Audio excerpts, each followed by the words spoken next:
নমস্কার সবাইকে।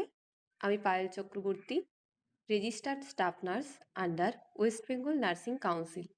Welcome to my channel nursing classes in Bengali. তো অনেকদিন ধরেই তোমাদের মনে একটা প্রশ্ন আসছে যে দিদি, স্টাফ নার্স গ্রেড টুর এক্সাম, সিবিটি এক্সাম কবে হবে, বা ভ্যাকেন্সি কত আসতে পারে, বা আদৌ কি এই এক্সামটা 2026 ডিসেম্বরের মধ্যে হবে নাকি হবে না। তো প্রত্যেককে একটা কথা বলি যে খুব তাড়াতাড়ি একটা রিক্রুটমেন্ট কিন্তু বার হবে, সেই নিয়ে আমি আগেও ভিডিওতে বলেছি, এবং আজকে একটা নোটিশ, যে নোটিশে আমি তোমাদেরকে বলবো যে কবে নাগাদ বা কত তারিখের মধ্যে এক্সামটা হলেও হতে পারে। তো এই ভিডিওটা যারা দেখছো তারা অবশ্যই আমার চ্যানেলটা সাবস্ক্রাইব করে রাখবে নিজেদের সুবিধার জন্য।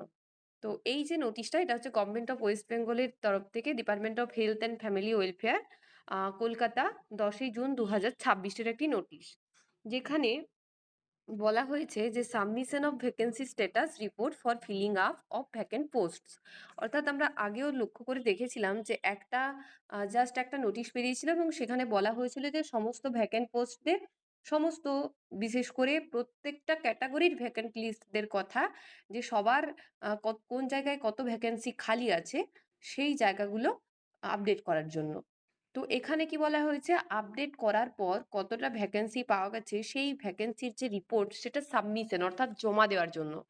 এখানে যেটা বলা হয়েছে যে sir, in reference to copy of letter from finance department West Bengal, তারপরে এখানে লেখা আছে যে I am directed to request you to take further course of action on furnishing report for filling up of vacant post, as the state government has decided to initiate the process of filling up vacant posts across various departments in specified format as attached herewith, in soft copy only, as an Excel spreadsheet in separate 2 sheets.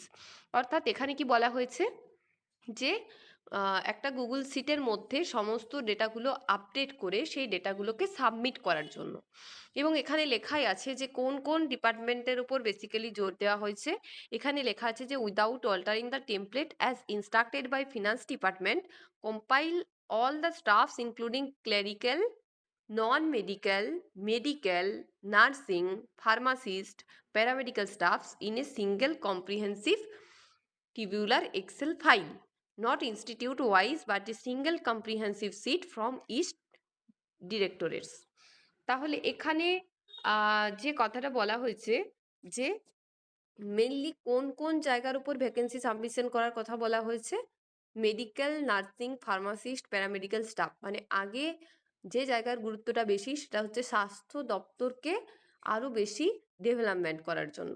তাহলে প্রত্যেক ডাইরেক্টরের কাছে তার একটা করে comprehensive seat কিন্তু চেয়ে পাঠানো হয়েছে, এবং খুব তাড়াতাড়ি এই ভ্যাকেন্ট পোস্টগুলো আপডেট হয়ে যাবে 12ই জুনের মধ্যে। অর্থাৎ 12ই জুনের মধ্যে কিন্তু জানতে পারবে যে কতটা পরিমাণ ভ্যাকেন্সি বার হতে পারে। সেটা আমাদের কাছে খবর না এলেও 12ই জুনের মধ্যে কিন্তু হেলথ ডিপার্টমেন্টের কাছে একটা খবর যাবে যে কোন সেক্টরে কতগুলো মেডিকেল স্টাফ ফাঁকা আছে এবং ঠিক কতটা পরিমাণ নিয়োগ করা প্রয়োজন।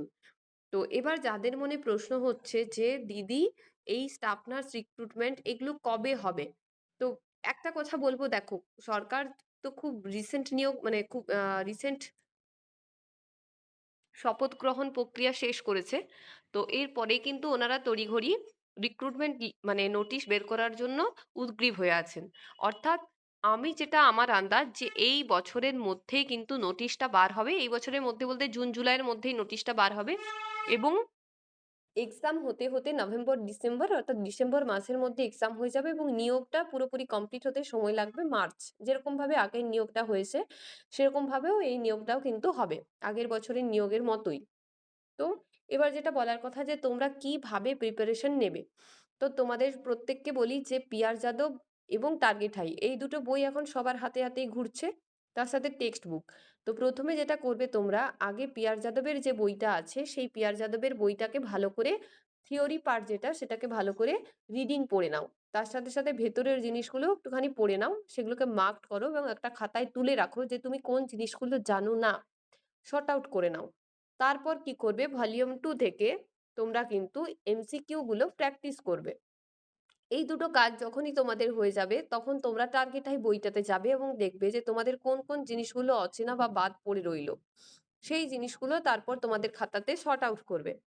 দেন শর্ট আউট করার পর তোমাদের নেক্সট যে কাজ সেটা হচ্ছে লাস্টের দিকে মক টেস্ট দেওয়া এবং ভেরিয়াস যেসব কোশ্চেন এখনো মনে হবে কোনো টপিকের উপর অজানা, বা কোনো মক টেস্ট দিতে দিতে যখনই তোমরা কোনো নিউ কোশ্চেন পাবে, সেই কোশ্চেনগুলোকে খাতার মধ্যে লিখে আলাদা করে একটা খাতা রেডি করা, যেটা তোমাদের আননোন খাতা হবে এবং যেখানে তোমাদের অনেক যেগুলো জানো না সেই জিনিসগুলো লেখা থাকবে। তাহলে যদি তোমাদের বই কিনতে হয়, প্রথম বইটা অবশ্যই পিয়ার যাদব কিনো, পিয়ার যাদব ভলিউম 1 সব থেকে আগে যে বইটা ইম্পর্টেন্ট। তারপর হচ্ছে পিয়ার যাদবের ভলিউম 2, যেটা দেখে তোমরা প্র্যাকটিস করতে পারবে এমসিকিউ। এই দুটো বই কভার করার পরেও যদি মনে হয় যে তোমার কোনো জায়গায় ল্যাক আছে, তখন তুমি কিনে নিতে পারো টার্গেট হাই। টার্গেট হাইয়ের বইটার মধ্যে কিন্তু এমসিকিউ পার্ট যদি তোমরা না করতে পারো কোনো প্রবলেম নেই, বাট থিওরি পার্টটা যে যে জায়গাগুলো পিয়ার যাদব থেকে বাদ পড়ে গেছে সেই জায়গাগুলো একটু কভার করে নিতে হবে। এবার আসি যে এই যে সিভিটির যে প্রক্রিয়া সেটা কি পুরোপুরিভাবে হবে নাকি বন্ধ হয়ে যাবে? তো একটা জিনিস দেখো, সিবিটি যখন একবার স্টার্ট হয়েছে তখন কোনোভাবেই সেটা বন্ধ হওয়ার নয়, কারণ আমাদের সেন্ট্রাল গভর্নমেন্টের যে সমস্ত এক্সাম হয় সেগুলো কিন্তু পুরোটাই সিবিটি বেসড হয়, বরঞ্চ সেখানে কিন্তু ইন্টারভিউ বেসড হয় না। তো সেক্ষেত্রে এবার ইন্টারভিউতে কোনো চেঞ্জেস আসলেও আসতে পারে, কিন্তু আমার মনে হয় না যে সিবিটি যে এক্সাম সেটা বন্ধ হয়ে যাবে এবং একাডেমিক মার্কসের উপর জোর দিয়ে সেটা নিয়োগ হবে, সেটা কিন্তু সেরকম কিন্তু নয়। তো এই রইলো যে সিবিটি এক্সাম বন্ধ হবে কি হবে না, কোনোদিনই কিন্তু সিবিটি এক্সাম বন্ধ হওয়া সম্ভব নয়।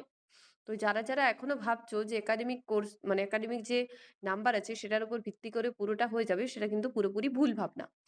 তো নেক্সট কি করবে তোমরা এক্সামের জন্য চাইলে একটা জায়গাতে কোচিং নিতে পারো, বা কারো গাইডেন্সে থেকে তোমরা নিজেদের যে স্কিল সেটাকে ডেভেলপ করতে পারো, অথবা যে যেখানে কাজ করছো সেখান থেকে ফাঁকা টাইম বের করে নিয়ে নিজেদের পড়ার জন্য কাজে লাগাতে পারো।